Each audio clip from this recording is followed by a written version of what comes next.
ఇలాంటి చండాలు నీచ నికృష్టుడు కాబట్టే పార్టీ దేశం నాశనం అయిద్దని కాబట్టి రాష్ట్రం నాశనం అయిపోయిద్దని కానీ ఈయన ముఖ్యమంత్రి చేయాల.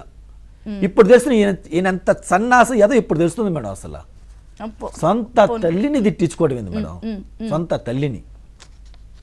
ఇంకా వాళ్ళ చెల్లి మీద పెట్టిన పోస్టులు కొన్ని చూస్తుంటే మేడం కళ్ళం నీళ్ళు వస్తాయి. వాళ్ళ చెల్లి ఇతను అరెస్ట్ అయ్యి జైల్లో ఉంటే భారతం వెళ్ళి శర్మలాం దగ్గరికి అనిల్ గారి దగ్గరికి వెళ్ళి పాదయాత్ర చేయాలంటే అనిల్ గారు అన్నారంట మేడం, ఏమని, అమ్మ ఆమె లేడీ కాదు, ఎందుకమ్మా ఆమె ఇన్వాల్వ్ చేయడం బాగోదంటే, అలా కాదన్నా ఆయన జైల్లో ఉన్నాడు కదా, మరి మీరు వచ్చి ఆదుకోవాలి కదా అని అంటే మా శర్మమ్మ అందంట మేడం, నాకు అన్నంటే ప్రేమ, నేను వెళ్ళాలి, నా అన్న కోసం ఇప్పుడు నేను నిలబడాలి అని చెప్పి వచ్చి వాళ్ళ బిడ్డలను వదిలేసి పాదయాత్ర చేసింది మేడం.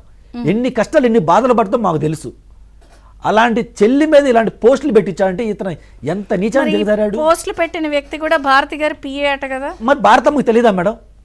భారతమ్మకి తెలియదా? అతను రిమాండ్ రిపోర్ట్లు ఏం చెప్తున్నాడు, అవినాష్ రెడ్డి గారు పంపించిన పోస్టులే నేను పెట్టానని డైరెక్ట్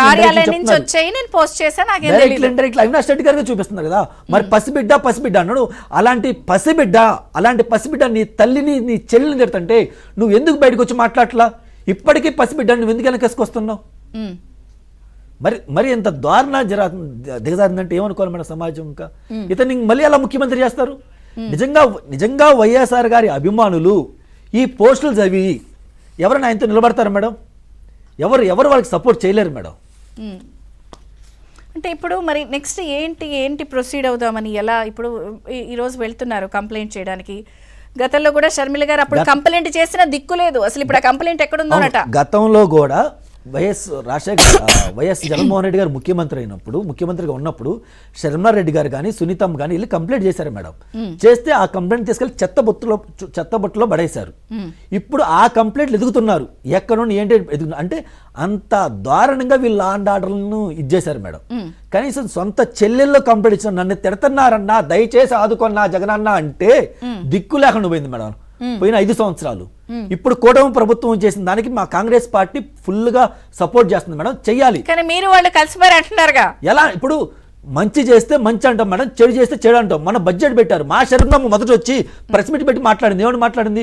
మీరు బడ్జెట్ పెట్టారు, బడ్జెట్ పెట్టిన దానికి పథకాలకి డబ్బులు ఎలాకేట్ చేయలేదు, తొందరగా ఎలాకేట్ చేయండి, ఇది కరెక్ట్ కాదని మొదట మాట్లాడి మీరు పసుపు చీరలు కట్టుకున్నారు, ఆరంగు చీరలు కట్టుకున్నారు, ఇవి తిడుతున్నారు కదా మేడం. భారతమ్మ పసుపు రంగు చీర కట్టుకుందా లేదా? మరి భారతమ్మ పసుపు కలర్ చీర కట్టుకుంటే తప్పులేంది, మరి శర్మమ్మ కట్టుకుంటే తప్పేంది మేడం?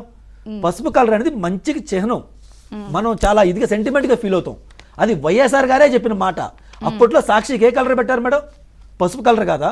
మరి విలేకరు మీ బట్టి విలేకరులు అడితే ఏం చెప్పారు ఆయన రాజశేఖర రెడ్డి గారు? పసుపు అనేది తెలుగుదేశం పార్టీ ఇది కాదు, మంచి చిహ్నం, మంచి కోసం మనం పెట్టుకున్నారు. అలాగే వాళ్ళ కొడుకు యొక్క పెళ్లికి సంబంధించి ఇవ్వడానికి వెళ్తే దానికి పెట్టుకున్న తప్పే. మొత్తం ఇప్పుడు ఇది వర్ర ఏం చెప్తున్నాడు, ఆ కార్యాలయం నుంచి వస్తే చేశాము, ఇంకొక పక్కనేమో జగనన్న కనెక్ట్స్ ఇలా చేశాము, ఇలా హ్యాండిల్స్ పెట్టాము అంటే ఇప్పుడు ఇది సజ్జల భార్గవరెడ్డి ఆధ్వర్యంలో ఎవరు చెప్తే జరిగింది అనుకుంటున్నారు? ఆయనేమో భారతి గారు పిఏ, ఇంకొక పక్కనేమో నా హ్యాండిల్లో చేయండి అని జగన్ గారు అంటున్నారు, సునీత గారు వెళ్ళి కంప్లైంట్ చేస్తున్నారు. మొత్తం ఎక్కడి నుంచి ఆదేశాలతో వచ్చిందని అనుకుంటున్నారు మీరు? అక్కడి నుంచి ఆ పాయింట్ నుంచి ఇన్వెస్టిగేషన్ చేయాలనుకుంటున్నారు? ఇప్పటి వరకు అయితే పిల్ల సజ్జల దాకా దొరికింది మేడం. ఈ పిల్ల సజ్జల్ని అరెస్ట్ చేసి పబ్లిక్ 2 పీకి గట్టిగా డిమాండ్ చేసి కొట్టి అవసరమైతే 3rd డిగ్రీ కూడా ఇలాంటి కేసులు మేడం. ఇవి ఏంటి అసలు ఇంత దారుణంగా పెడతంటే అతను పిల్ల సజ్జలను అరెస్ట్ చేసి 3rd డిగ్రీ ప్రయోగిస్తే భార్గవరెడ్డి పిల్ల మిత్రగాడు కాకపోతే ఏంటి ఈ పోస్టులు పెట్టడం ఏంటి మేడం? ఎంత చదువుకున్నాడు ఈ జగన్మోహన్ రెడ్డి గారు చెప్పడం మేడం. సజ్జల భార్గవరెడ్డి చాలా చదువుకున్నాడు, మంచి ఫారెన్ నుంచి వచ్చాడని చెప్పి సోషల్ మీడియాలో డబ్బాలు కట్టించుకున్నాడు మేడం. అంటే ఈ పోస్టులు పెట్టడానికి ఆయన డాక్టరేట్ చేశాడు అనుకుంటా మేడం. కానీ ఈ పోస్టులు పెట్టడానికి తండ్రి అలా ఉన్నాడు, కొడుకు అలాగే ఉన్నాడు మేడం. అసలు ఈ పార్టీ అధికారులు ముఖ్య కారణం ఎవరు? షర్మిలమ్మ, విజయమ్మ. వీళ్ళ కష్టం వల్ల పార్టీ అధికారంలోకి వచ్చింది. వీళ్ళ కష్టం లేకపోతే ఎన్ని సీట్లు వచ్చాయి మేడం? మొన్న అర్థమైంది. ఎన్ని సీట్లు వచ్చాయి? పట్టుమని 11 సీట్లు వచ్చాయి. వీళ్ళ కష్టం లేకపోతే ఎన్ని సీట్లు వచ్చాయి? 11 సీట్లు వచ్చాయి. వీళ్ళ కష్టం వల్ల అధికారంలో